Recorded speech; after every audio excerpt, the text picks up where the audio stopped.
Good morning. आज अपना audit का थर्ड चैप्टर स्टार्ट होगा। आज अपन लोग स्टार्ट करेंगे ऑडिट का थर्ड चैप्टर जिसका नाम है audit risk and internal control.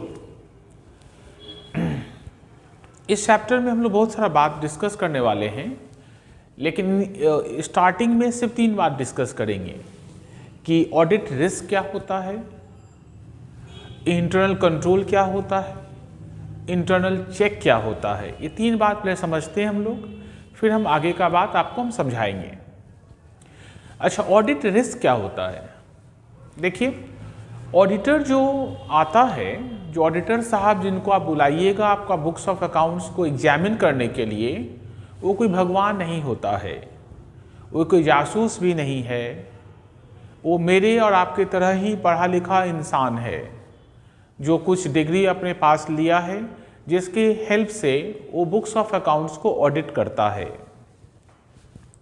इसका मतलब एक ऑडिटर का ऑडिट किया हुआ बुक्स ऑफ अकाउंट्स जो है, एक ऑडिटर जो बुक्स ऑफ अकाउंट्स जो ऑडिट कर देता है, उस ऑडिट करने के बावजूद भी उसके अंदर मटेरियल मिस स्टेटमेंट हो सकता है, जिसको हम लोग MMS बोलते हैं। मटेरियल मिस स्टेटमेंट का मतलब होता है कि कोई बड़ा गलती, बड़े अमाउंट का गलती जिसका असर कंपनी का net profit and balance sheet पे पड़ेगा।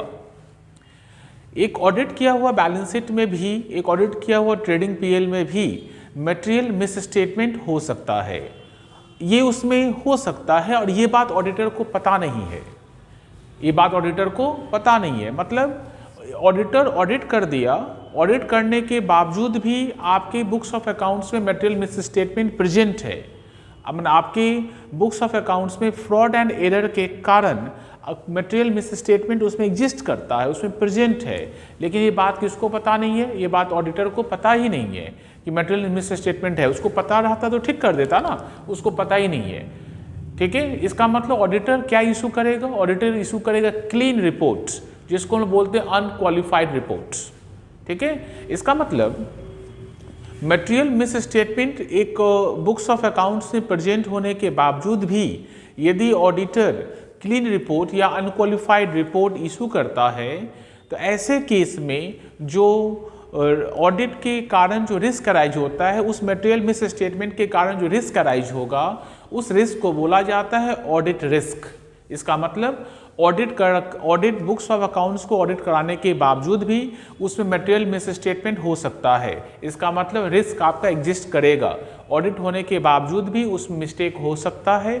उसमें मटेरियल मिस्टेक नहीं बोलना चाहिए, मटेरियल मिस स्टेटमेंट उसमें हो सकता है।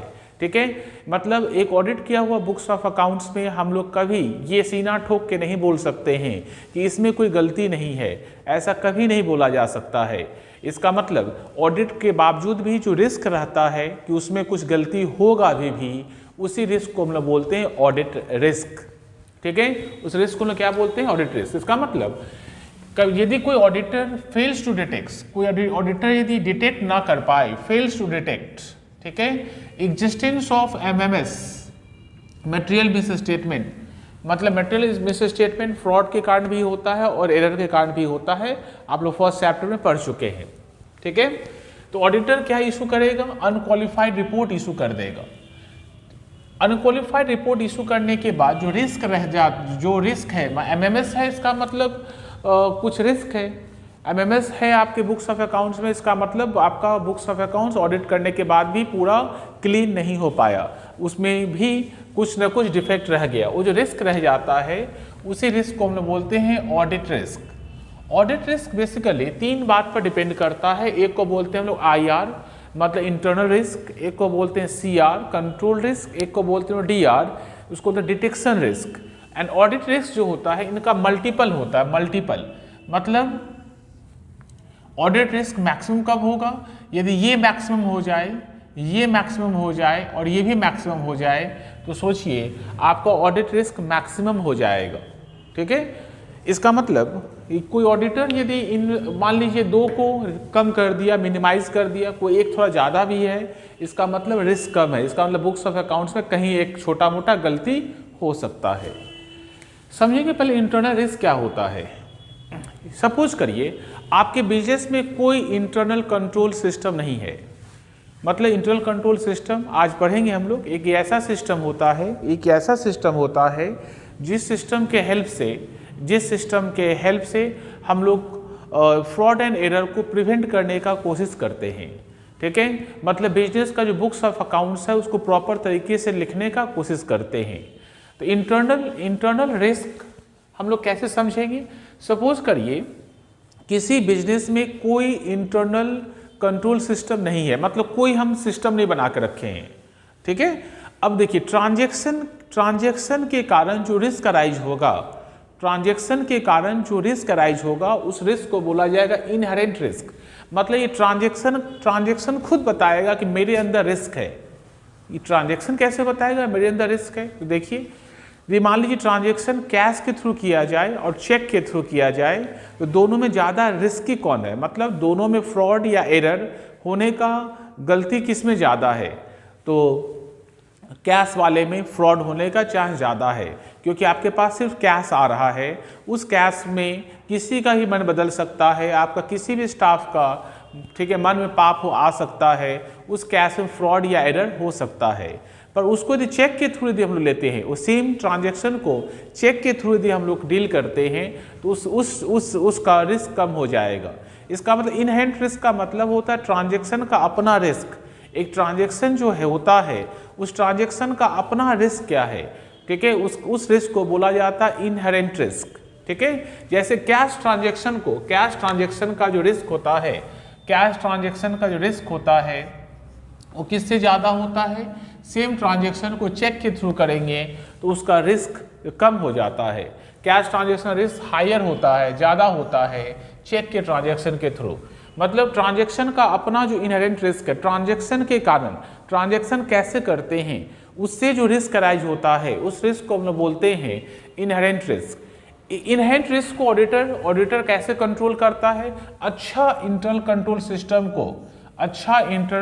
सिस्टम को डेवलप करके, एक ऑडिटर बढ़िया इंटरनल कंट्रोल सिस्टम डेवलप करता है तो हम लोग इंटरनल रिस्क को कंट्रोल कर सकते हैं, इनहेरेंट रिस्क को कंट्रोल कर सकते हैं। पर इनहेरेंट रिस्क जो होता है कभी जीरो नहीं हो सकता है। इनहेरेंट रिस्क कभी जीरो नहीं हो सकता, असंभव है, क्योंकि कुछ ना कुछ ऐसा ट्रांजैक्शन होगा, ठीक है, जो कैश के थ्रू आपको करना ही पड़ेगा। जैसे कैश के थ्रू ट्रांजैक्शन करते हैं, ठीक है, तो उसमें 10 रुपया, 20 रुपया, 50 रुपया, 100 रुपया करके बहुत बड़ा अमाउंट का कैश का घपला हो ही सकता है आपका।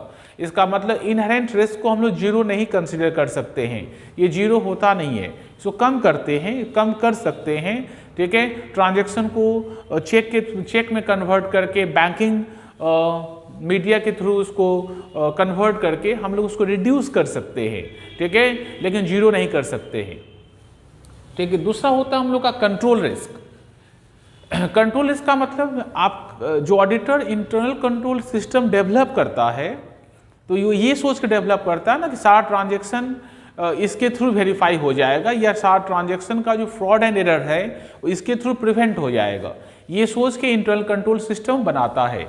पर इंटरनल कंट्रोल सिस्टम किसी ट्रांजैक्शन को यदि डिटेक्ट ना कर पाए, कोई फ्रॉड या एरर को डिटेक्ट ना कर पाए, जो आप जो सिस्टम बनाए हैं ताकि आप कंट्रोल कर पाइएगा, ठीक है, ट्रांजैक्शंस के ऊपर, ट्रांजैक्शन का फ्रॉड एंड एरर्स के ऊपर आप कंट्रोल कर पाइएगा। यदि आपका सिस्टम, आपका बनाया हुआ सिस्टम किसी भी ट्रांजैक्शन का फ्रॉड एंड एरर को कंट्रोल ना कर पाए, मान लीजिए एक ट्रांजैक्शन हुआ जिसके कारण एरर हुआ या फ्रॉड हुआ, उसको आपका इंटरनल कंट्रोल सिस्टम डिटेक्ट नहीं कर पाया, ठीक है, डिटेक्ट नहीं कर पाया, तो ऐसे केस में उसके कारण जो रिस्क अराइज होगा वो कहलाएगा कंट्रोल रिस्क। मतलब in spite of having internal control system होने के बावजूद भी यदि कोई मटेरियल मिस स्टेटमेंट अनडिटेक्टेड रह जाता है, कोई ट्रांजैक्शन में फ्रॉड हुआ या कोई ट्रांजैक्शन के थ्रू कोई एरर्स है या फ्रॉड है, उसको आपका सिस्टम डिटेक्ट नहीं कर पाया, ठीक है, उसको आपका सिस्टम डिटेक्ट नहीं कर पाया, ऐसे केस में हम लोग उसको बोलेंगे कंट्रोल रिस्क। कंट्रोल रिस्क को ऑडिटर कैसे डिटेक्ट करेगा? कंट्रोल रिस्क को ऑडिटर ऑडिट प्रोसीड्यूर के हेल्प से डिटेक्ट करेगा। जो ऑडिट प्रोसीड्यूर्स होता है, जो ऑडिट प्रोसीड्यूर्स आप लोग पढ़े हैं, ठीक है, ऑडिट प्रोसीड्यूर्स में आपको पढ़ाए ना, हम आपको टेस्ट चेकिंग, रूटीन चेकिंग, ठीक है, ऑडिट इन डेप्थ, उसके थ्रू ठीक है, ऑडिटर इसको कंट्रोल कर सकता है। ये बेसिकली अराइज होता है सैम्पलिंग एरर के थ्रू। हम लोग पढ़े थे, देखिए ना, हम लोग पढ़े थे टेस्ट चेकिंग। टेस्ट चेकिंग में क्या करता है, ऑडिटर सैंपल बनाता है, पूरे पॉपुलेशन से 2, 4, 10 ट्रांजैक्शन को ही चेक करता है। तो 2, 4, 10 को चेक किया, तो बाकी जो नहीं चेक किया उसमें तो एरर आता है ना, तो वो एरर तो उस एरर को तो ऑडिटर डिटेक्ट नहीं कर पाया, इसीलिए इसको क्या बोलते हैं हम लोग, कंट्रोल रिस्क। कंट्रोल रिस्क, इसका कंट्रोल रिस्क का मतलब इंटरनल कंट्रोल सिस्टम रहने के बावजूद भी यदि कोई मटेरियल मिस स्टेटमेंट में मटेरियल मिस स्टेटमेंट का एरर या फ्रॉड रहता है, या किसी ट्रांजैक्शन के थ्रू फ्रॉड एंड एरर होता है और ऑडिटर उसको पहचान नहीं पाता है, या ऑडिटर का इंटरनल कंट्रोल सिस्टम उसको पहचान नहीं पाता, उसको पकड़ नहीं पाता है, तो उसको हम लोग बोलेंगे कंट्रोल रिस्क। ठीक है, ये बेसिकली सैम्पलिंग एरर के थ्रू अराइज होता है, जो हम लोग टेस्ट चेकिंग पढ़ते हैं, पूरे पॉपुलेशन को ना चेक करके उसमें से 5-10% ट्रांजैक्शन को ही चेक किया जाता है, बाकी के ऊपर उसका ओपिनियन लिखा जाता है। तो जो चेक नहीं हुआ, ठीक है, उसके अंदर फ्रॉड एंड एरर हो सकता है, उस फ्रॉड एंड एरर को हम लोग बोलेंगे कंट्रोल रिस्क। ठीक है, एंड थर्ड होता है डिटेक्शन रिस्क। डिटेक्शन मतलब इनहेरेंट रिस्क का मतलब ट्रांजैक्शन के अंदर जो रिस्क है। ठीक है, कंट्रोल रिस्क का मतलब इंटरनल कंट्रोल सिस्टम के बावजूद भी उसके अंदर रिस्क रह जाता है। ये दोनों कंपनी का इंटरनल इन्वायरमेंट पे डिपेंड करता है। कंपनी का इंटरनल इन्वायरमेंट कैसा है, कंपनी का अकाउंटिंग पैकेज कैसा है, अकाउंटिंग सिस्टम कैसा है, इसके ऊपर ये दोनों बेसिकली डिपेंड करता है। और डिटेक्शन रिस्क ये ऑडिटर का कैपेबिलिटी पर डिपेंड करता है। ऑडिट किया लेकिन मिस्टेक पहचान नहीं पाया, मिस्टेक को पकड़ नहीं पाया, उस केस में it may happens that an auditor fails to detect any material misstatement. ऐसा हो सकता है ऑडिटर पूरा बुक्स ऑफ अकाउंट्स को चेक कर लिया, सब कुछ छानबीन कर लिया, ठीक है, लेकिन जो मिस्टेक है या जो फ्रॉड है वो पकड़ नहीं पाया, वो समझ ही नहीं पाया। इस केस में हम लोग उसको क्या बोलेंगे, उसको हम लोग बोलेंगे detection risk. Detection risk basically substantive procedure में डिफेक्ट रहने पर अराइज होता है। सब्सटैंटिव प्रोसीड्यूर क्या है, देखिए हम आपको 2 प्रोसीड्यूर बताए थे, एक को बोले थे हम एनालिटिकल, एक को बोले थे सब्सटैंटिव।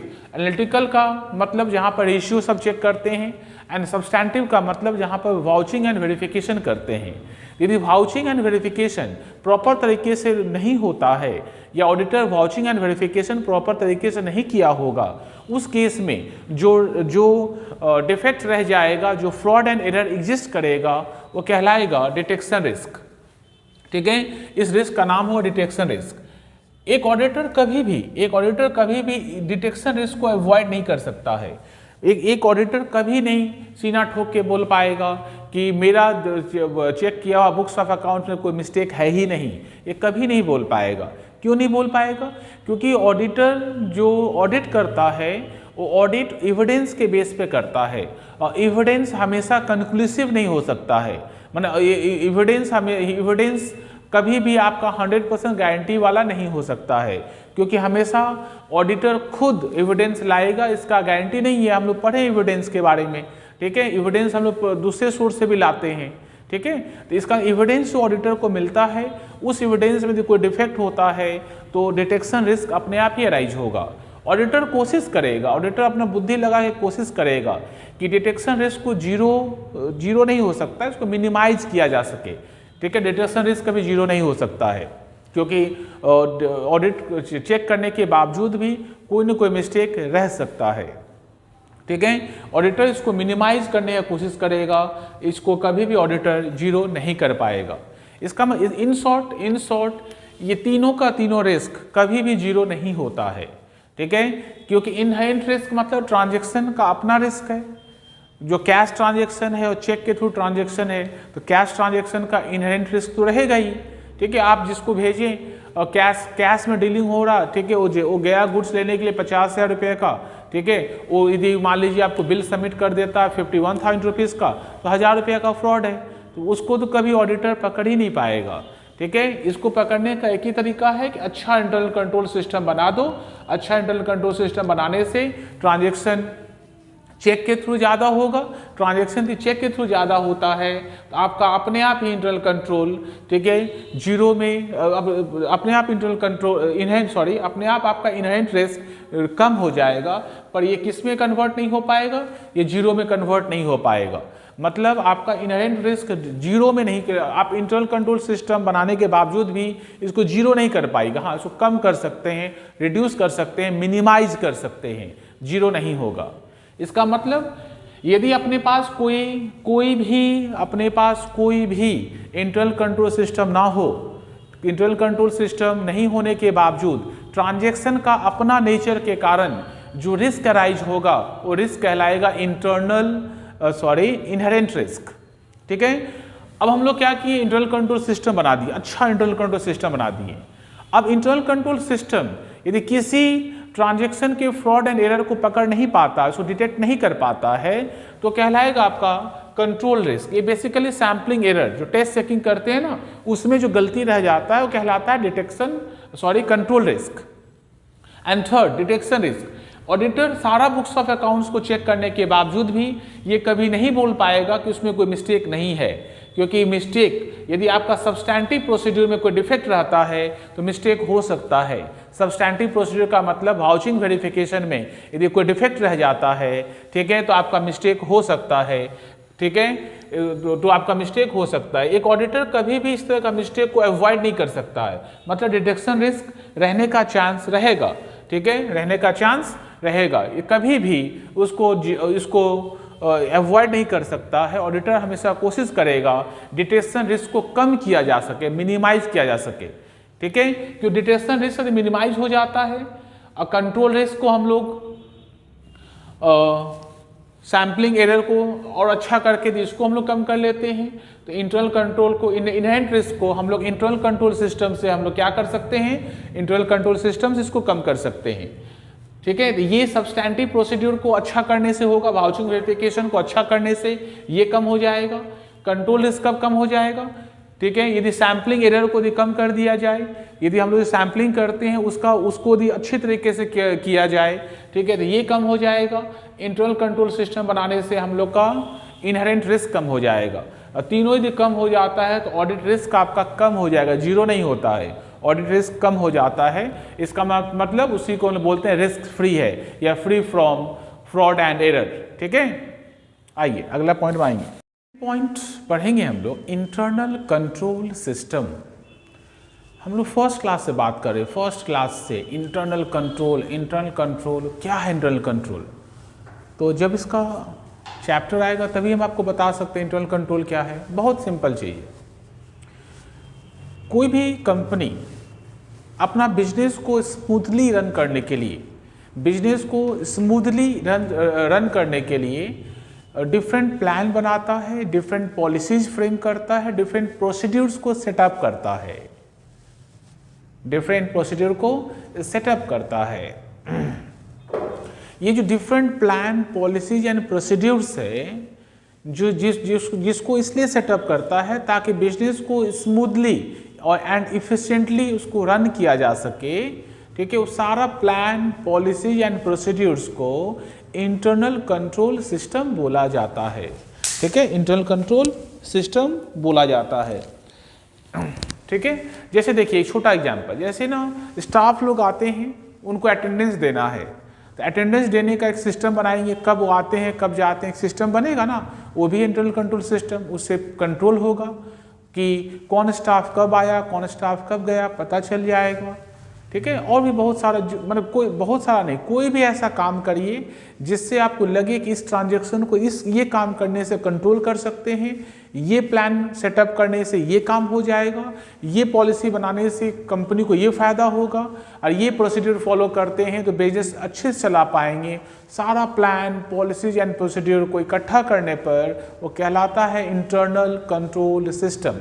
कोई स्पेसिफिक एग्जाम्पल नहीं है, कोई भी काम करिए जिससे बिजनेस स्मूथली रन किया जा सके, वो कहलाएगा इंटरनल कंट्रोल सिस्टम।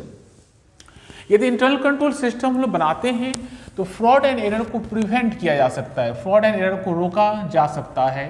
और इंटरनल कंट्रोल सिस्टम किससे डील करता है, सबसे पहले ये देखता है कि ट्रांजैक्शन जो हुआ है, ट्रांजैक्शन और मैनेजमेंट पॉलिसीज के अकॉर्डिंगली हुआ है। ऑल ट्रांजैक्शन जो टेक्स प्लेस हुआ है मैनेजमेंट के प्लान के अकॉर्डिंगली हुआ, जो मैनेजमेंट पॉलिसीज फ्रेम किया है उसी पॉलिसीज के अकॉर्डिंगली ट्रांजैक्शंस हो रहा है। दूसरा, ट्रांजैक्शन जब हुआ तभी प्रॉपर बुक्स ऑफ अकाउंट्स में उसको रिकॉर्ड किया गया एंड उसका अमाउंट एकदम करेक्ट है, उसका अमाउंट एकदम करेक्ट है। ये देखना, ये जैसे देखते हैं, ये देखने के लिए जो सिस्टम बनाते हैं वो सिस्टम कहलाएगा इंटरनल कंट्रोल सिस्टम। ट्रांजैक्शन से मैनेजमेंट के रूल से होना चाहिए, मैनेजमेंट का जो इंस्ट्रक्शंस है उसी इंस्ट्रक्शन से ट्रांजैक्शंस होना चाहिए। दूसरा, ट्रांजैक्शन जब हो तभी प्रॉपर बुक्स ऑफ अकाउंट्स में उसको रिकॉर्ड किया जाए एंड उसका अमाउंट एकदम करेक्टली लिखा जाए, सही अमाउंट लिखा जाए। And third, internal control system से हम लोग को ये फायदा होगा कि एसेट को अनऑथराइज यूज से या एसेट को मिसयूज से हम लोग रोक सकते हैं। ठीक है, उसका अनऑथराइज यूज या फिर उसका जो मिसयूज होता है उससे उसको हम लोग रोक सकते हैं, सेफगार्ड कर सकते हैं। ठीक है, सेफगार्ड कर सकते हैं। इसका मतलब कंपनी का जो different plan, policy and procedures, ये प्लान पॉलिसी एंड प्रोसीड्यूर्स किस लिए बनाएंगे? ताकि ट्रांजैक्शन मैनेजमेंट के रूल के हिसाब से हो। जब ट्रांजैक्शन होगा तभी उसको बुक्स ऑफ अकाउंट्स में या सही अमाउंट के साथ लिखा जाए एंड एसेट का कोई मिसयूज ना हो, कंपनी का कोई एसेट, कोई एम्प्लॉय, कोई स्टाफ उसका मिसयूज ना करे। इसके लिए जो प्लान्स बनेगा उसी प्लान का नाम है internal control system. Internal control system का ऑब्जेक्टिव क्या है? तो सबसे पहला, आइडेंटिफिकेशन ऑफ रिस्पॉन्सिबिलिटी, मतलब इसमें डिवीजन ऑफ वर्क किया जाता है। ये पॉइंट हम नीचे लिखे हैं, डिवीजन ऑफ वर्क किया जाता है, काम को डिवाइड कर दो। ठीक है, सबके माथे पे अलग अलग काम दे दो। अब जिसके माथे पे जो काम दिए उसका आंसर वही देगा। जैसे मान लीजिए मिस्टर ए को आप एक काम दिए, ठीक है, मिस्टर ए क्या किया, वो काम मिस्टर बी को बोला कि तुम जाकर कर दे। ठीक है, इसका मतलब जैसे काम में कोई गंडगोल होगा तो मिस्टर ए बोलेगा नहीं, हम मिस्टर बी को बोले थे करने के लिए। ऐसा मिस्टर ए कर नहीं सकता। जिसको ऑर्डर दिया जाएगा, जिसको जो काम दिया जाएगा वो काम उसी को करना पड़ेगा, ताकि आप उससे पूछ पाइएगा ना कि काम क्यों नहीं हुआ, ये काम क्यों नहीं हुआ। क्योंकि वो जैसे दूसरे के ऊपर बर्डन शिफ्ट कर देता है, ठीक है, तो दूसरा बोलेगा हमको पता ही नहीं है। ठीक है, तो जैसे बोलेगा हमको पता ही नहीं है तो आपका काम गंडगोल हो जाएगा। ठीक है, आपका जो रिसोर्सेस है, आपका रिसोर्सेस का मिसयूज हो जाएगा। ठीक है, आपका फ्रॉड एंड एरर होने का चांस इंक्रीज हो जाएगा। इसका मतलब इसमें डिवीजन ऑफ वर्क करिए, काम को बांट दीजिए और जिसके माथे पे जो काम पड़ेगा उसका जवाबदेही उसी के ऊपर रहेगा, वही उसका आंसर देगा कि काम नहीं हुआ तो क्यों नहीं हुआ, इसमें गंडगोल हुआ तो क्यों हुआ, ये बात वही बताएगा। इसका मतलब आइडेंटिफिकेशन ऑफ रिस्पॉन्सिबिलिटी, मतलब हम लोग ये पहचान पाएंगे कि काम के लिए, ये काम होने या ना होने के लिए कौन रिस्पॉन्सिबल है, ये पहचान पाएंगे। ठीक है, reduction of fraud and error को हम रिड्यूस कर सकते हैं एंड कभी कोई फ्रॉड एंड एरर होता है तो उसको इंटरनल कंट्रोल सिस्टम से उसको डिटेक्ट भी कर सकते हैं। यदि आपके बिजनेस में इंटरनल कंट्रोल सिस्टम अच्छा रहेगा तो आपका फिनेंशियल स्टेटमेंट ज़्यादा रिलायबल हो जाएगा। ज़्यादा रिलायबल का मतलब उसके ऊपर लोगों का विश्वास ज़्यादा रहेगा, जो भी आपका इन्वेस्टर्स रहेगा उसके ऊपर ज़्यादा फेथ करेगा, ज़्यादा विश्वास करेगा। ठीक है, इसका हम लोग पढ़ने वाले हैं इंटरनल चेकिंग। ठीक है, और दोनों का डिफरेंस। पॉइंट नंबर 3 हम लोग पढ़ने वाले हैं इंटरनल चेक। देखिए क्या होता है इंटरनल चेक, हम आपको बताते हैं। आप कभी किसी भी शॉपिंग मॉल में जाइए, आप अपने पसंद का जो कपड़ा आपको, जो ड्रेस आपको लेना है आप ले लीजिए। लेने के बाद लाइन में लग जाइए। लेने के बाद क्या करिए, लाइन में लग जाइए। जब लाइन में लगिएगा तो कैश काउंटर में वो आपका ड्रेस में जो बार कोड रहता है, जो प्राइस टैग रहता है, उसको देखकर बिल बना देगा। वो बिल बनाने के बाद आपसे पैसा ले लेगा। और ध्यान रखिएगा, जो बिल बना के आपसे पैसा लेगा वो कभी भी आपको डिलीवरी नहीं देगा, वो आपको कभी भी कपड़ा डिलीवर नहीं करेगा।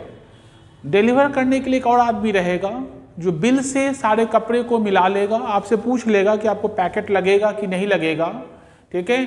और बिल से सारे कपड़े को मिलाएगा, मिलाने के बाद किसी कपड़े में लॉक लगा हुआ, लॉक देखिए बहुत सारा ना कपड़ा में लॉक लगा रहता है, वो मशीन लगा चिपकाने से लॉक खुलता है, ठीक है, मशीन लगाने से लॉक खुलता है, ठीक है। वो लॉक सब उस खोलेगा कपड़े में से, लॉक में कपड़े में से खोलने के बाद, ठीक है, आपको हैंड ओवर करेगा। फिर गेट पर देखिएगा, गेट पर आपका जो दरवान रहेगा वो आपका बिल देख लेगा, आपसे पूछेगा बिल दिखाइए, बिल देखेगा, बिल में पेड लिखा रहेगा, समझ जाएगा कि आपको आप पेमेंट कर दिए हैं और अपना सामान ले लिए हैं। अच्छा, ये जो सिस्टम बनाए हम लोग, एक आदमी पैसा लिया, एक आदमी गुड्स को बिल से देखकर पैकेट में रेडी कर दिया, और दरवान भी एक बार बिल चेक करे। दरवान को हालांकि बिल का पढ़ा लिखा कुछ मालूम नहीं है, उसको बोलेगा इसमें क्या लिखा है पता करो, नहीं बता पाएगा, पर पेड लिखा हुआ ना, स्टैम्प देखा ना, समझ गया कि पैसा दे दिए हैं, वो तो पैसा लेने के लिए बैठा हुआ ना, ठीक है, इसका उसको पैसा मिल चुका है। ये जो सिस्टम है, ये सिस्टम को बोला जाता है इंटरनल चेक। यहाँ पर सभी तीनों आदमी अपना अपना काम कर रहा है। जो कैशियर है वो अपना काम किया, कैसे, वो कपड़े में जो प्राइस टैग है, प्राइस टैग को देखकर बिल बना दिया, ठीक है। इसका मतलब कैशियर अपना काम किया। उस बिल को देखकर जो दूसरा एक कस्टमर, दूसरा जो एक स्टाफ है, वो सारे कपड़े को उसमें डाल दिया, सारे कपड़े को पैकेट में डाल दिया, बिल से मिलाता गया और डालता गया, और दरवान सिर्फ आपका बिल चेक कर लिया, बिल चेक कर लिया। इसका मतलब यहाँ पर तीनों ही लोग अपना अपना काम कर रहा है, लेकिन एक का किया हुआ काम दूसरा ऑटोमेटिकली चेक कर दिया। जैसे उस कैशियर का किया हुआ काम दूसरा जो स्टाफ है वो चेक कर दिया, उस स्टाफ का किया हुआ काम जो स्टोर की जो गेट कीपर था वो बिल देखकर चेक कर दिया। इसका मतलब internal control allocation, process of allocation of work है। ये वर्क का डिवीजन का प्रोसेस है, काम जो हम लोगों में बांटेंगे ना उसका डिवीजन का प्रोसेस है। वो ऐसा प्रोसेस है जिसमें एक का किया हुआ काम दूसरा ऑटोमेटिकली उसको चेक कर देगा, ठीक है। मतलब एक स्टाफ का किया हुआ काम दूसरा स्टाफ जब अपना काम करता रहेगा तो पिछले वाले स्टाफ का किया हुआ काम ऑटोमेटिकली उससे चेक हो जाएगा। ये जो प्रोसेस है, ठीक है, जहाँ पर एक स्टाफ का किया हुआ काम दूसरा स्टाफ चेक नहीं करेगा, वो अपना काम करते हुए ऑटोमेटिकली चेक हो जाएगा, ऑटोमेटिकली उसका चेक हो जाएगा। ऐसा जो प्रोसेस है वर्क डिवीजन का, इसी प्रोसेस को बोलते हैं हम लोग इंटरनल चेक, ठीक है। इस internal check basically process of division, ये जो है system of allocation of work है, इसमें system of allocation of work है। काम को इस तरीके से बांटा जाए ताकि एक का किया हुआ काम ऑटोमेटिकली दूसरा स्टाफ उसको क्या करेगा, दूसरा स्टाफ उसको वेरीफाई कर लेगा, उसको चेक कर लेगा। इससे क्या होगा, फ्रॉड एंड एरर, या तो गलती भी नहीं होगा, मान लीजिए कैशियर से कोई मिस्टेक होता है तो मिस्टेक भी नहीं होगा, एंड कैशियर कोई फ्रॉड करना चाहेगा तो फ्रॉड भी नहीं होगा। इसका मतलब इंटरनल कंट्रोल सिस्टम से हम लोग फ्रॉड एंड एरर को प्रिवेंट कर सकते हैं। इसका मतलब देखिए, वो कैशियर तब तक कोई भी फ्रॉड नहीं कर सकता है जब तक दूसरा जो स्टाफ है वो भी उसके साथ ना मिला रहे। इसका मतलब जब तक सभी स्टाफ एक दूसरे से चेन ना बना ले, जब तक वो लोग आपस में डिसाइड ना कर ले कि हम सब मिल के फ्रॉड करेंगे, तब तक वो फ्रॉड नहीं कर सकता है, ठीक है। इसमें जब हम लोग डिवीजन ऑफ वर्क करते हैं, इंटरनल चेक सिस्टम में जब डिवीजन ऑफ वर्क करते हैं तो 2-3 बात ध्यान रखते हैं। सबसे पहला कि कोई एक सिंगल स्टाफ सारा काम नहीं करेगा। मतलब किसी भी ट्रांजैक्शन से जुड़ा हुआ जितना भी काम है, सारा काम एक सिंगल स्टाफ नहीं करेगा। ऐसा, इसका मतलब कोई एक स्टाफ को बोलो कैश लेगा, कोई स्टाफ को बोलो बिल बनाएगा, कोई स्टाफ को बोलो कि बिल को देखकर गुड्स का डिलीवरी करेगा, ठीक है। आप चले जाइए ना किसी कंप्यूटर दुकान में जहाँ पे कंप्यूटर आपको असेंबल करना है, देखिएगा बिल कोई और बनाएगा, पैसा कोई और लेगा, वो बिल को लेके गोडाउन में कोई और जाएगा, ठीक है, वहाँ से डिफरेंट कंपोनेंट्स ला के किसी और को देगा, वो असेंबल करके आपको देगा, तो फिर टेस्ट करके बताएगा ओके है। इसका मतलब जब तक ये सभी लोग मिले ना रहें तब तक आपका फ्रॉड नहीं हो पाएगा। इसका मतलब फ्रॉड को रोकने का जो सबसे सिंपल तरीका है उसका नाम है डिवीजन ऑफ वर्क, उसका नाम है इंटरनल चेक। जिस सिस्टम में हम लोग काम को इस तरीके से डिवाइड करेंगे ताकि एक का किया हुआ काम दूसरा ऑटोमेटिकली उसको चेक कर दे, ठीक है, इसमें ध्यान ये रखना है कि कोई किसी पर्टिकुलर ट्रांजेक्शन से जुड़ा हुआ जो काम है, कोई एक सिंगल स्टाफ उसको पूरा एस्पेक्ट को हैंडल नहीं करेगा। एक ट्रांजेक्शन मान लीजिए 4 एस्पेक्ट है तो 4 लोग चाहिए, कोई एक स्टाफ चारों चीज को हैंडल नहीं करेगा, इस बात पर ध्यान रखना होगा। दूसरा, ठीक है, काम ऐसे बांटना होगा ताकि एक का किया हुआ काम दूसरा चेक कर पाए। And third, rotation of work is compulsory. Rotation of work is compulsory मतलब रोटेशन ऑफ वर्क, काम का जो रोटेशन होता है, एक स्टाफ को जो काम आज दिए, एक हफ्ते बाद उसको दूसरा काम दीजिए, 2 हफ्ते बाद उसको तीसरा काम दीजिए। इसका मतलब किसी भी एक स्टाफ को एक चेयर पे हमेशा के लिए मत बिठाइए, नहीं तो साठ गांठ कर लेगा, फ्रॉड एंड एरर होता जाएगा। आप किसी बैंक में चले जाइए, देखिए बैंक में चले जाइए, आपको पैसा जमा करना है, देखिए फॉर्म कोई और देगा, एक प्यून रहेगा जो फॉर्म देगा, फॉर्म भरिए, आप जमा हो जाइए। वो एक उसका कैशियर रहेगा जो आपसे पैसा लेगा, आपको स्टाम्प मार कर दे देगा। वो कैशियर क्या करेगा, कैशियर पैसे को किसी और को देगा जो आपका लेजर बुक में सारा एंट्री करेगा, आपको बिल को देखकर सारा लेजर बुक में एंट्री करेगा। एंट्री करने के बाद आपके पासबुक में अपडेट हो जाएगा, आपके पासबुक में तुरंत अपडेट हो जाएगा। देखिए यहाँ पर देखिए, एक काम को 3 लोग मिलकर किया, फ्रॉड होने का चांस नहीं है, फ्रॉड होने का चांस नहीं है। इसका ऑब्जेक्टिव क्या है? इसका भी ऑब्जेक्टिव बिल्कुल इंटरनल कंट्रोल की तरह ही है, एलोकेशन ऑफ वर्क, काम को डिवाइड करना है ताकि फ्रॉड एंड एरर को क्या किया जा सके, रोका जा सके। एंड इसमें एक इंपॉर्टेंट बात है, एरर ऑफ ओमिशन नहीं हो पाएगा। यदि आप इंटरनल कंट्रोल सिस्टम अच्छा है तो एरर ऑफ ओमिशन नहीं हो पाएगा, ठीक है। And reduces burden of work, because division of work का तो यही कॉन्सेप्ट है। डिवीजन ऑफ वर्क जो मैनेजमेंट में पढ़े होंगे आप लोग कभी, उसका तो कॉन्सेप्ट यही है। डिवीजन ऑफ वर्क इसलिए करते हैं ताकि एक स्टाफ के ऊपर पूरा बर्डन ना पड़े, सब मिलके काम करेगा, ठीक है। इसीलिए उसको डिवीजन ऑफ वर्क इसका फंडामेंटल कॉन्सेप्ट है, ठीक है। इसका मतलब इंटरनल कंट्रोल पर है, इंटरनल चेक पर है, दोनों में क्या कोई डिफरेंस है क्या? तो जमीन आसमान का डिफरेंस है।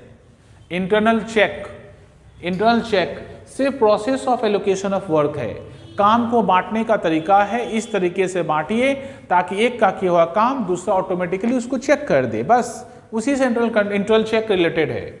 इंटरनल कंट्रोल वाइडर स्पैन है, इसमें कंपनी का प्लान, पॉलिसी, प्रोसीड्यूर सब इंक्लूड है ताकि बिजनेस को इफिशिएंटली रन किया जा सके, ठीक है। हम लोग ऐसे बोल सकते हैं, इंटरनल कंट्रोल का एक छोटा पार्ट इंटरनल चेक है। इंटरनल चेक में सिर्फ division of work, allocation of work ही समझाया जाता है, ठीक है। ये प्रोसीड्यूर ओरिएंटेड है, ये एक प्रोसीड्यूर है, ये एक प्रोसीड्यूर, इसका इंटरनल चेक एक प्रोसीड्यूर है। लेकिन इंटरनल कंट्रोल गवर्नेंस है, मतलब पूरा ऑर्गेनाइजेशन को कंट्रोल करने का जरिया है, पूरा ऑर्गेनाइजेशन को कंट्रोल करने का जो तरीका है उसका नाम है इंटरनल कंट्रोल, ठीक है। इंटरनल चेक सिर्फ ट्रांजैक्शन के ऊपर के लिए हो सकता है, ये concern with accounting transactions only, सिर्फ अकाउंटिंग ट्रांजैक्शन जो होता है ये सिर्फ उसी से जुड़ा हुआ रहता है। लेकिन ये इंटरनल कंट्रोल ट्रांजैक्शन में financial aspect and administrative aspect दोनों को डील करता है, ये दोनों से जुड़ा हुआ रहता है, ठीक है। इंटरनल चेक वाइडर स्कोप है पर इंटरनल कंट्रोल, ठीक है, सॉरी, इंटरनल चेक आपका लिमिटेड स्कोप है, इसका लिमिटेड स्कोप है, पर इंटरनल कंट्रोल वाइडर स्कोप है, ठीक है, ब्रॉडर स्कोप है, इसका ज़्यादा बड़ा स्कोप है। अब हम लोग पढ़ेंगे इंटरनल ऑडिट, मतलब ऑडिट रिस्क पढ़ें, उसके बाद इंटरनल कंट्रोल पढ़ें, इंटरनल चेक पढ़ें। अब हम लोग पढ़ने वाले हैं इंटरनल ऑडिट।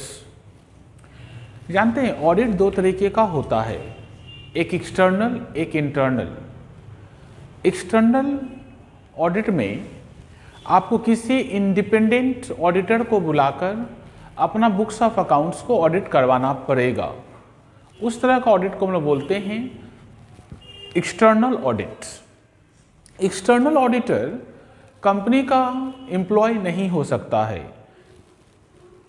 ठीक है। तो एक्सटर्नल ऑडिटर सिर्फ आपका फिनेंशियल स्टेटमेंट से ही कंसर्न रहता है, मतलब आपके फिनेंशियल स्टेटमेंट में जो डेटा आप लिखे हैं उसी से कंसर्न रहता है। उसको बिजनेस का, आपके बिजनेस का इंटरनल एक्टिविटीज, बिजनेस का इंटरनल में क्या प्रॉब्लम है, बिजनेस में कौन काम नहीं हुआ, कौन सा बुक्स ऑफ अकाउंट्स में क्या प्रॉब्लम है, ठीक है, क्या रेक्टिफिकेशन करना है, इन सब बात से उसका कोई लेना देना नहीं है। ठीक है, ऐसे ऑडिटर को हम लोग बोलते हैं एक्सटर्नल ऑडिटर। वो स्टैट्यूटरी ऑडिटर भी हो सकते हैं, यदि आपका बड़ा कंपनी है तो उसी को बोला जाता है स्टैट्यूटरी ऑडिटर। ठीक है, अब देखिए तो फिर इंटरनल ऑडिटर किसको बोलते हैं? कंपनी अपने यहाँ चार्टर अकाउंटेंट्स या जो बच्चे लोग CMA पास करते हैं या जो बच्चे लोग MBA फाइनेंस करके जाते हैं, उन लोग को कंपनी अपने यहाँ इंटरनल ऑडिटर के हिसाब से अपॉइंट करता है। तो इंटरनल ऑडिटर का काम क्या है? इंटरनल ऑडिटर का काम है कि कंपनी का सारा ट्रांजैक्शन को ऑडिट करना internally, day to day transaction, day to day basis में एवरी ट्रांजैक्शन को एग्जामिन करना। जानते हैं एक्सटर्नल ऑडिटर जो होता है वो लोग मेटेरियलिटी कॉन्सेप्ट चेक करता है। मेटेरियलिटी कॉन्सेप्ट का मतलब मटेरियल मिस स्टेटमेंट, मतलब उसमें 100, 200, 500 रुपया का यदि कोई गंडगोल होता है तो उसको लोग इग्नोर करता है।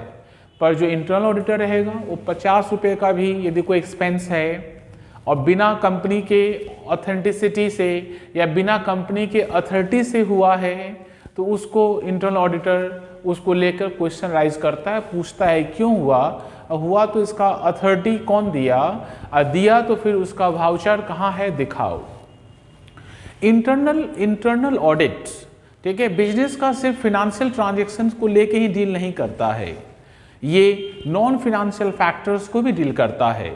जैसे कंपनी मटेरियल कहाँ से खरीदता है, मटेरियल का बाकी जगह मटेरियल का क्या रेट है, कंपनी का जो प्रोडक्शन होता है उसमें नॉर्मल लॉस कितने का है, नॉर्मल लॉस इस बार ज़्यादा क्यों हुआ, ठीक है, इस बार वेस्टेज क्यों ज़्यादा है, ठीक है, इस बार वेस्टेज क्यों ज़्यादा है, मटेरियल जो परचेज होके आता है, ठीक है, उसका वजन ठीक है कि नहीं, जो स्टाफ को अपॉइंट करते हैं वो स्टाफ इससे पहले कहाँ काम करता था, उसका वहाँ पर उसका परफॉर्मेंस कैसा था, ठीक है, ये सब भी बात भी, ठीक है, हम लोग ये सब बात भी एग्जामिन करना इंटरनल ऑडिटर का काम है। इसका मतलब इंटरनल ऑडिटर सिर्फ इंटरनली बुक्स ऑफ अकाउंट्स को ऑडिट नहीं करता है, बल्कि जितना भी नॉन फिनेंशियल फैक्टर्स होता है उसको भी ऑडिट करके मैनेजमेंट को रिपोर्ट करता है। देखा जाए तो इंटरनल ऑडिटर का स्कोप ज़्यादा है, उसका बहुत ब्रॉड स्कोप है, क्योंकि किसी काम के लिए भी आप ऑडिटर रख सकते हैं, किसी काम को आप ऑडिटर के थ्रू करवा सकते हैं। जैसे हम आपको बताएं फिनेंशियल डेटा तो देखिएगा ही देखिएगा, साथ में जितना भी नॉन फिनेंशियल फैक्टर्स है उसको भी एनालाइज करेगा। ठीक है, इसके लिए जो लोग हम लोग रखते हैं उसको लोग बोलते हैं इंटरनल ऑडिटर। ठीक है, इंटरनल ऑडिटर चार्टर अकाउंटेंट भी हो सकता है, CMA भी हो सकता है, या कोई हाईली प्रोफेशनल्स भी हो सकता है, हाईली प्रोफेशनल्स भी हो सकता है। हम लोग इंटरनल ऑडिट क्यों करते हैं? ताकि check arithmetical accuracy to check accuracy and authenticity of accounting records. आपका अकाउंटिंग रिकॉर्ड्स को डे टू डे बेसिस में बढ़िया तरीके से वो एग्जामिन कर देगा। ठीक है, एग्जामिन करेगा कि बिजनेस का मैनेजमेंट का जितना पॉलिसीज है प्रॉपरली फॉलो होता है कि नहीं। ठीक है, साथ में ये देखिएगा कि कंपनी का जो असेट्स है उसका एक्विजिशन, उसका यूज एंड उसका डिस्पोजल, इन शॉर्ट कंपनी का एसेट्स है उसका कोई मिसयूज होता है कि नहीं। कंपनी का जो लायबिलिटीज है सारे लायबिलिटीज को चेक करेगा, एंड साथ में नॉन फिनेंशियल फैक्टर्स, जितना भी नॉन फिनेंशियल फैक्टर्स होता है, ठीक है, उस सारा नॉन फिनेंशियल फैक्टर्स को चेक करेगा।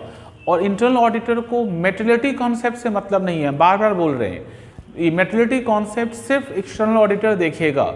इंटरनल ऑडिटर आपका एक एक रुपया का एक एक पैसा का हिसाब उसको चाहिए होता है, सारा कैलकुलेशन वो देखेगा। ठीक है, और ये फिनेंशियल डेटा ही नहीं, फिनेंशियल फैक्टर्स ही नहीं, जितने भी कंपनी का नॉन फिनेंशियल फैक्टर्स है उनको भी एनालाइज करेगा और मैनेजमेंट को रिपोर्ट करेगा।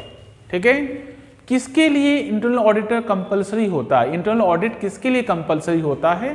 तो इसके लिए हम लोग को पढ़ना पड़ेगा section 138 of companies act. Section 138 of companies act में रूल्स दिया हुआ है, उसमें बताया गया है कि कुछ ऐसे कंपनीज हैं जिनको हमेशा ही इंटरनल ऑडिट करवाना पड़ेगा, उनके लिए इंटरनल ऑडिट कंपलसरी है। मतलब किसके लिए एप्लीकेबल होगा? बहुत इंपॉर्टेंट क्वेश्चन है आपके लिए, ठीक है, सेक्शन 138 से ही ज़्यादा चांस रहेगा क्वेश्चन आपसे पूछेगा। ठीक है, मतलब उसमें ये भी पूछ सकता है, छोटा क्वेश्चन पूछ सकता है 5 मार्क्स का कि इंटरनल ऑडिट किस कंपनी के लिए एप्लीकेबल होता है। ठीक है, तो कंपनी 3 टाइप का, एक पब्लिक लिमिटेड, एक पब्लिक लिमिटेड में 2, और एक लिस्टेड पब्लिक लिमिटेड, एक अनलिस्टेड पब्लिक लिमिटेड। मतलब पब्लिक लिमिटेड का 2 क्लासिफिकेशन हो जाएगा, एक को हम लोग बोलेंगे लिस्टेड पब्लिक लिमिटेड कंपनीज, एक को हम लोग बोलेंगे unlisted public limited companies, and third वाला प्राइवेट कंपनीज। ठीक है, इसका मतलब ऐसे देखा जाए 2 ही कंपनी हुआ, प्राइवेट एंड पब्लिक, लेकिन प्राइवेट में भी 2 पार्टीशन करेंगे, एक लिस्टेड और एक अनलिस्टेड। यदि आप लिस्टेड कंपनी हैं, तो आपके लिए कंपलसरी है, आपको हमेशा ही इंटरनल ऑडिट करवाना पड़ेगा। यदि आप अनलिस्टेड कंपनी है, अनलिस्टेड कंपनी मतलब स्टॉक एक्सचेंज में आपका लिस्टिंग नहीं हुआ है, तो आपके लिए इंटरनल ऑडिट तब कंपलसरी होगा जब हम आपको 4 कंडीशन बताएंगे, उसमें से कोई भी एक condition during the previous year आप पूरा कर दे। हम आपको 4 कंडीशन बताएंगे। ठीक है, यदि आपका पेड अप कैपिटल 50 करोड़ से ज़्यादा है, यदि आपका टर्नओवर 200 करोड़ से ज़्यादा है, यदि आपका बैंक लोन 100 करोड़ से ज़्यादा है, या पब्लिक डिपॉजिट्स यदि आपका 50 करोड़ से ज़्यादा है, मतलब आउटस्टैंडिंग डिपॉजिट जिसको बोलते हैं। पब्लिक डिपॉजिट्स का मतलब पब्लिक से आप एफडी लिए हैं, पब्लिक से आप म्यूचुअल फंड लिए हैं। ठीक है, यदि 25 करोड़ से ज़्यादा है, इन 4 फैक्टर में से एक भी फैक्टर यदि आप पूरा करते हैं अपने प्रीवियस ईयर में, तो इस ईयर आपको इंटरनल ऑडिट करवाना पड़ेगा। इसका मतलब एवरी लिस्टेड कंपनी, जितना भी लिस्टेड कंपनी है उसके लिए कंपलसरी है, जितना भी अनलिस्टेड कंपनी है। अच्छा, इसमें पब्लिक नहीं लिखना पड़ता है क्योंकि प्राइवेट कंपनी का लिस्टिंग नहीं होता है, एवरी लिस्टेड कंपनी। इसका मतलब जितने भी पब्लिक कंपनी है जो लिस्टेड हैं, ठीक है, जो लिस्टेड हैं, ठीक है, उनके लिए कंपलसरी है। जितना भी अनलिस्टेड कंपनी है और इन 4 में से कोई भी एक चीज़ पूरा करता हो, जैसे उसका पेड अप कैपिटल 50 करोड़ से ज़्यादा हो, टर्नओवर 200 करोड़ से ज़्यादा हो, लोन एंड डिपॉजिट 100 करोड़ से ज़्यादा हो, एंड पब्लिक डिपॉजिट उसका 25 करोड़ रुपया से ज़्यादा हो, तो उसको इंटरनल ऑडिट करवाना पड़ेगा। यदि आप प्राइवेट कंपनी है और आपका टर्नओवर, इसमें और है आपका टर्नओवर यदि 200 करोड़ से ज़्यादा हो जाए, 200 करोड़, या फिर लोन आपका 100 करोड़ से ज़्यादा हो जाए, ये और है, दोनों में से कोई एक पूरा कर दे during the previous year, preceding financial year, पिछले साल, दोनों में से कोई भी एक कंडीशन यदि आप पूरा कर देते हैं, कोई प्राइवेट कंपनी यदि पूरा कर देता है, उसके लिए इंटरनल ऑडिट कंपलसरी हो जाएगा। ठीक है, ये बात फिर समझा देते हैं इंटरनल ऑडिट किसके लिए कंपलसरी है। तो सबसे पहला, यदि कोई लिस्टेड कंपनी है उसके लिए कंपलसरी है, कोई अनलिस्टेड कंपनी है लेकिन 4 में से कोई एक कंडीशन को पूरा करता हो। मतलब ये लिस्टेड कंपनी का मतलब ये पब्लिक होना चाहिए, या पब्लिक कंपनी का ही लिस्टिंग होता है। ठीक है, ये भी पब्लिक है, ये भी हम लोग का पब्लिक है। यदि पब्लिक कंपनी है और अनलिस्टेड है, तो 4 कंडीशन में से कोई एक पूरा करने से ठीक है, इंटरनल ऑडिट उसके लिए कंपलसरी होगा। सबसे first, the paid up capital 50 crore या उससे ज़्यादा हो, टर्नओवर 200 करोड़ या उससे ज़्यादा हो, लोन 100 करोड़ या उससे ज़्यादा हो, पब्लिक डिपॉजिट 25 करोड़ या फिर उससे ज़्यादा हो पिछले साल में, तो उनके लिए इंटरनल ऑडिट कंपलसरी होगा। यदि आप प्राइवेट कंपनी है, यदि आपका टर्नओवर 200 करोड़ से ज़्यादा है, या फिर आपका सेल्स ही टर्नओवर होता है, या फिर लोन आपका 100 करोड़ से ज़्यादा है ड्यूरिंग द प्रीवियस ईयर, तो आपके लिए कंपलसरी होगा। ठीक है, कौन करेगा? क्वालिफिकेशन क्या है? इंटरनल ऑडिटर का क्वालिफिकेशन क्या है? ये सीए हो सकता है, ये सीएमए वाले हो सकते हैं, या कोई भी हाईली क्वालिफाइड प्रोफेशनल हो सकते हैं। ठीक है, और इंटरनल ऑडिटर कंपनी का एम्प्लॉयज भी हो सकते हैं। मतलब एक्सटर्नल ऑडिट में पढ़े थे हम लोग ना कि जो कंपनी का एम्प्लॉय है वो इंटरनल ऑडिटर वो कंपनी का ऑडिटर नहीं हो सकता है, पर इंटरनल ऑडिट में ये बात नहीं है। कंपनी का जो अपना एम्प्लॉय है वो भी इंटरनल ऑडिट कर सकता है। Internal check and internal audit में क्या डिफरेंस है, आप खुद समझ पाइएगा, थोड़ा समझाते हैं, नोट्स है आपके पास, पढ़िएगा। इंटरनल चेक हम लोग क्या पढ़े थे? Internal check basically process of allocation of work है। Process of allocation of work है, काम का एलोकेशन का प्रोसेस है। इंटरनल चेक में हम लोग काम को, वर्क को इस तरह से डिवाइड करते हैं ताकि एक का किया हुआ काम दूसरा उसको ऑटोमेटिकली चेक कर दे। लेकिन इंटरनल ऑडिट में कोई ऑटोमेटिक वाला काम नहीं है। यहाँ पर एक स्टाफ जब काम कंप्लीट कर लेगा तो उसका किया हुआ काम को एक इंडिपेंडेंट पर्सन आकर उसको ऑडिट करेगा, एक इंडिपेंडेंट पर्सन आकर उसको ऑडिट करेगा, जिसको हम लोग बोलेंगे इंटरनल ऑडिट। ठीक है, इसका मतलब यहाँ पर एक बाहर एक इंडिपेंडेंट आदमी हम रखे हैं, वो मेरा स्टाफ हो सकता है, ये ध्यान रखना, वो मेरा स्टाफ हो सकता है, ये स्टाफ नहीं भी हो सकता है, मे और मे नॉट है स्टाफ में। ठीक है, वो आके क्या करेगा, मेरा बुक्स ऑफ अकाउंट्स को चेक करेगा, बुक्स ऑफ अकाउंट्स को चेक करेगा, या फिर उसमें तो फिनेंशियल नॉन फिनेंशियल सारा फैक्टर चेक होता है। एक स्टाफ जब काम कंप्लीट करेगा तो उसका किया हुआ काम को जब एग्जामिन किया जाएगा तो उसको हम लोग बोलेंगे इंटरनल ऑडिट करना। ठीक है, ये इंडिपेंडेंट रिव्यू ऑफ वर्क है डन बाय स्टाफ का किया हुआ काम को जब किसी इंडिपेंडेंट पर्सन से रिव्यू करवाते हैं तो कहलाता है internal audit. It prevents fraud and error, ये फ्रॉड एंड एरर को रोकता है। कौन रोकता है? इंटरनल चेक, मतलब गलती नहीं होगा। एक का किया हुआ काम दूसरा आदमी जब चेक कर देगा तो मिस्टेक नहीं होगा। लेकिन ये इंटरनल ऑडिट में स्टाफ के ऊपर मोरल प्रेशर रहता, पहले से मेंटल प्रेशर रहता है कि भैया आपका किया हुआ काम तो चेकिंग होगा, ठीक है, तो आप कोई फ्रॉड एंड एरर करने का कोशिश ना करें, क्योंकि स्टाफ को पता है वो जो काम करेगा उसका किया हुआ काम, ठीक है, ऑडिटर चेक करने वाला है, तो इसका मतलब वो कोई भी मिस्टेक नहीं करेगा। उसके ऊपर प्रेशर रहेगा, करेगा क्यों नहीं, मिस्टेक तो हो ही जाएगा, पर उसके ऊपर प्रेशर रहेगा क्योंकि जानबूझ के कोई मिस्टेक ना करे, क्योंकि झाड़ पड़ेगा। ठीक है, इंटरनल चेक में कोई सेपरेट स्टाफ नहीं लगता है, इसमें सेपरेट स्टाफ लगता है, अलग से आपको स्टाफ रखना पड़ेगा जो इंटरनल ऑडिट करेगा। ठीक है, और भी बहुत सारा पॉइंट्स हो सकता है, पर इन्हीं 3 पॉइंट से ही रिलेटेड है। आप मेरे स्टडी मैट में देखिएगा 5-6 पॉइंट लिखा हुआ है, पर ये 3 उसका मेन पॉइंट है। आगे का 1-2 पॉइंट इसी को एक्सटेंड करके बनाया जा सकता है। ये 3 मिनिमम याद करना है आपको, बाकी एक्स्ट्रा आपको याद करना है तो मैथ से पढ़ लीजिएगा। Internal control and internal audit में क्या फ़र्क है? ठीक है, हम थोड़ा समझा दे रहे हैं, आपको खुद से स्टडी मैट से पढ़ना पड़ेगा। ठीक है, इंटरनल कंट्रोल हम लोग किसको बोलते हैं? इंटरनल कंट्रोल में क्या पढ़े थे कि एक कंपनी का या मैनेजमेंट का डिफरेंट प्लान है, डिफरेंट पॉलिसीज है, डिफरेंट प्रोसीड्यूर्स है, ठीक है, जो मैनेजमेंट बनाता है ताकि बिजनेस को इफिशिएंटली रन कर सके, बिजनेस को अच्छे तरीके से चला सके, उसके लिए जो भी प्लान एंड पॉलिसी बनेगा, ठीक है, उसको हम लोग बोलते हैं इंटरनल कंट्रोल। ठीक है, एंड उस प्लान एंड पॉलिसीज का यदि हम रिव्यू करवाते हैं, उसका यदि हम लोग फिर से ऑडिट करवाते हैं तो कहलाएगा इंटरनल ऑडिट। इसका मतलब इंटरनल कंट्रोल से कंपनी डिफरेंट प्लान्स बनाता है कि ये काम ऐसे होगा, ये काम ऐसे होगा, ये काम ऐसे करना चाहिए, एंड वो काम करने के बाद उसी काम को जब हम रिव्यू करेंगे, रिव्यू करने का जो प्रोसेस है उसको हम बोलते हैं इंटरनल ऑडिट। ठीक है, दोनों ही इम्पॉर्टेंट है, इंटरनल कंट्रोल भी इम्पॉर्टेंट है एंड इंटरनल ऑडिट भी इम्पॉर्टेंट है। इंटरनल कंट्रोल, ठीक है, मैनेजमेंट डेवलप करता है पहले से ही ताकि बिजनेस को अच्छी तरीके से रन किया जा सके।